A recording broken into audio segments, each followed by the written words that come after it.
नमस्कार, वृषालीज kitchen and creation चॅनलमध्ये तुम्हा सगळ्यांचं खूप खूप मनापासून स्वागत। आज आपण बघतोय मस्त अशा खमंग खुसखुशीत तिखट मिठाच्या दशम्यांची रेसिपी।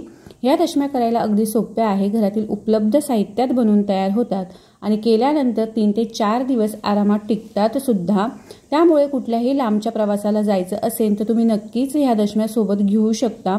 एरवी सुद्धा नाश्त्याला किंवा रात्रीच्या दुपारच्या जेवणात कधीही बनवू शकता, खूप रुचकर लागतात। तर चला वेळ वाया न घालवता बघूया कशा करायच्या ह्या मस्त खमंग खुसखुशीत तिखट मिठाच्या दशम्या। तर ह्या दशम्या बनवण्यासाठी इथे मी परातीत सगळ्यात अगोदर 2 वाट्या गव्हाचं पीठ घेतलेलं आहे। सारख्याच वाटीने पाऊण वाटी बेसन पीठ घेतलेलं आहे। त्यानंतर इथे मी 2 चमचे लाल तिखट टाकते। लाल तिखटाचं प्रमाण तुम्ही तुमच्या आवडीप्रमाणे कमी जास्त टाकू शकता। त्यानंतर एक मोठा चमचा इथे मी कुटलेले जिरे घेतलेले आहेत। 1 चमचा सफेद तीळ घेतलेली आहे। त्यानंतर पाव चमचा हळद आणि अर्धा छोटा चमचा इथे मी ओवा घेते। ओवा हातावर थोडासा चोळून टाकायचा आहे, म्हणजे त्याचा छान फ्लेवर येतो पराठ्यांमध्ये किंवा दशम्यांमध्ये। त्यानंतर चवीप्रमाणे आपण इथे मीठ टाकलेलं आहे आणि आता इथे मी ह्या 10 ते 12 लसणाच्या पाकळ्या घेतलेल्या आहे। लसूण फ्रेश आणि ठेचून घ्यायचं आहे, म्हणजे त्याची छान चव येते। त्यानंतर अगदी थोडीशी कोथिंबीर टाकलेली आहे आणि सगळ्यात शेवटी आपण यात तेल टाकणार आहोत। तर इथे मी साधारण 1 ते 2 चमचे तेल टाकून घेतलेलं आहे। सुरुवातीला सगळं कोरडं साहित्य आपण छान एकजीव करून घेणार आहोत, म्हणजे मसाले सगळ्या पिठाला छान एकसारखे लागल्या जातात। तर हे बघा, सगळं साहित्य मी छान एकसारखं करून घेतलेलं आहे, एकजीव करून घेतलेलं आहे। आता यात थोडं थोडं पाणी टाकून आपल्याला याची कणिक भिजवून घ्यायची। तर नेहमीच्या कणकेपेक्षा थोडीशी घट्टसर अशी आपण याची कणिक भिजवणार आहोत। नेहमी जशी चपातीला भिजवतो त्यापेक्षा किंचितशी घट्ट भिजवायची, म्हणजे पराठे जे आहे आपले किंवा दशम्या ज्या आहेत त्या छान खुसखुशीत होतात। तर हे बघा, थोडं थोडं पाणी टाकून मी अशा पद्धतीने याची मस्त घट्टसर अशी कणिक भिजवून घेतलेली आहे, तुम्ही बघू शकत असाल। तर अशा पद्धतीची ही कणिक आहे। आता यावर आपण झाकण ठेवूया आणि एक जवळपास 10 ते 15 मिनिटांसाठी ही कणिक मुरण्यासाठी ठेवूया। तर यावर मी एक कपडा ठेवते, जेणेकरून याला पापडे येणार नाही आणि 10 ते 12 मिनिट आपण ही कणिक सेट करून घेऊया। तर हे बघा, इथे जवळपास 10 ते 12 मिनिट झालेले आहेत। 10 ते 12 मिनिटांनंतर तुम्ही बघू शकता कणिक आपली व्यवस्थित मुरलेली आहे। आता ही कणिक मी परत 1 ते 2 मिनिटांसाठी मळून घेते आणि छान एकसारखी करून घेते।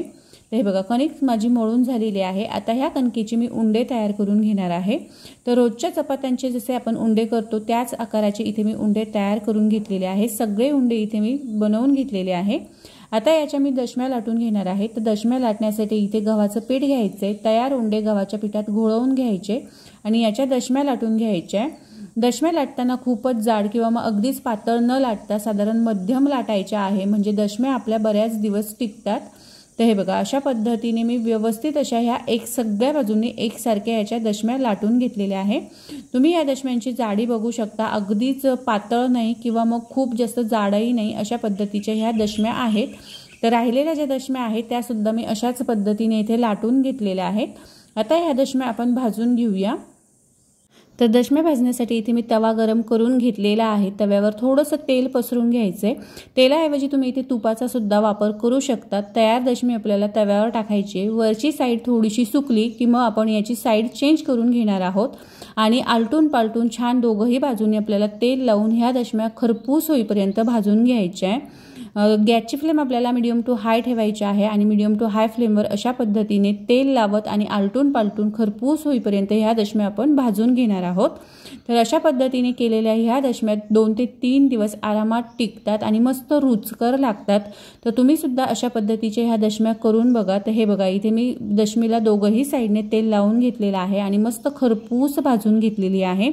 उरलेल्या ज्या दशम्या आहेत त्या सुद्धा मी अशाच पद्धतीने भाजून घेणार आहेत।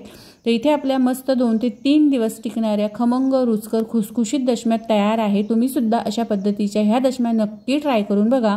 कशा झाल्या ते कमेंटमध्ये मला नक्की कळवा। आजचा हा व्हिडिओ तुम्हाला आवडला असेल तर प्लीज लाईक करा, तुमच्या फ्रेंड्स आणि फॅमिलीसोबत शेअर सुद्धा नक्की करा आणि चॅनलवर नवीन असाल, चॅनलला सबस्क्राईब केलेलं नसेल तर सबस्क्राईब सुद्धा नक्की करा। व्हिडिओ बघितल्याबद्दल धन्यवाद।